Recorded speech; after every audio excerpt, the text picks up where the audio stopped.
Hello అండి. Welcome to my channel. ఈరోజు మీకు నేను నేతి బీరకాయతో నువ్వుల పచ్చడి చేసి చూపిస్తున్నాను. దానికి కావాల్సినవి నేతి బీరకాయలు, అలాగే కరివేపాకు, నువ్వులు, పచ్చిమిరపకాయలు, పచ్చిశనగపప్పు,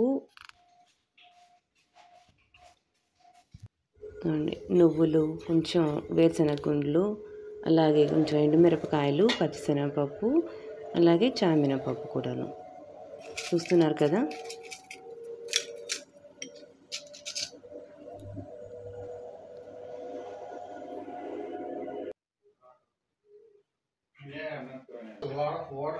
పచ్చిమిరపకాయలు, కరివేపాకు కూడాను, కొంచెం మనకి టేస్ట్ కోసం టమాటాలు కూడా వేసుకుంటే చాలా బాగుంటుంది. వేయకపోయినా మీ ఇష్టం.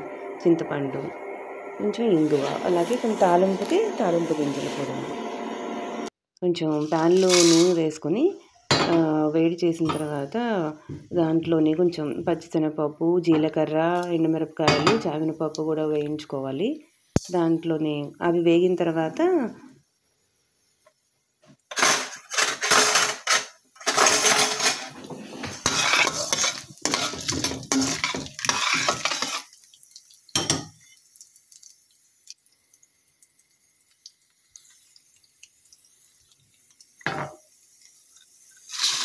అలాగే దీంట్లో వేరుశనగ గుండ్లు, మనకి నువ్వులు ఎక్కువ తీసుకుంటాము. నువ్వులు కూడా వేయించుకోవాలండి. చక్కగా దూరగా వేయించుకోవాలి.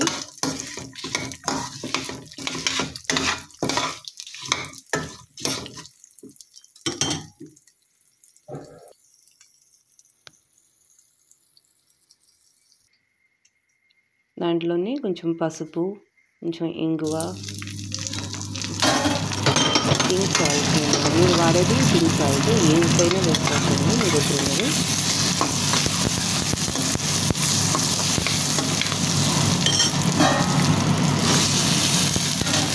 నేను కట్ చేసి పెట్టుకున్న కడిగి నేతి బీరకాయలను కట్ చేసి ముక్కలుగా కట్ చేసి పెట్టుకున్నాను. వాటిని కూడా వేయించుకోవాలి.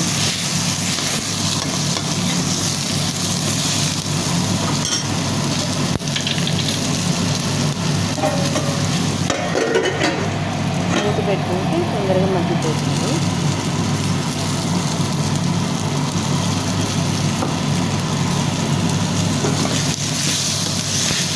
చాలా సింపుల్గా అయిపోయే పచ్చడి అండి. పెద్ద పచ్చడి రాసిన పని లేదు. అన్నీ వేసుకొని మిక్సీ పట్టేసుకోవడం.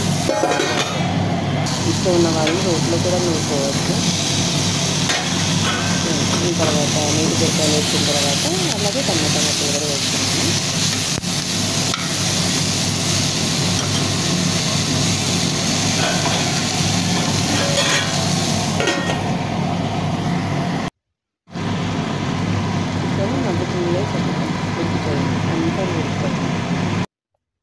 దీన్ని మనం చల్లారిన తర్వాత మిక్సీ జార్లోకి తీసుకొని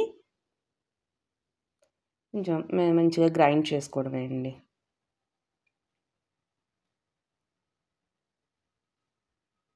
ఈ కారము, ఉప్పు అవన్నీ మీకు సరిగ్గా వేసుకోవాలి. మనకి ఎంత కావాలో అంత వేసుకోవాలి. పచ్చిమిరపకాయలు సరే, ఎవరికి కారం ఉంటారు కదా, వాళ్ళకి తగ్గట్టు వేసుకోవడమే.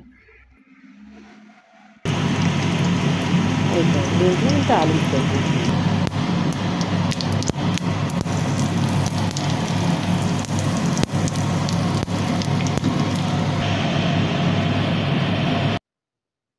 అయిపోయిందండి పచ్చడి. ఇది అన్నంలోకి, దోసల్లోకి, ఇడ్లీల్లోకి దేంట్లోకైనా చాలా బాగుంటుందండి. ట్రై చేయండి. ఎప్పుడూ చేసుకునే పచ్చడి కాకుండా రొటీన్గా ఇలా ట్రై చేయండి.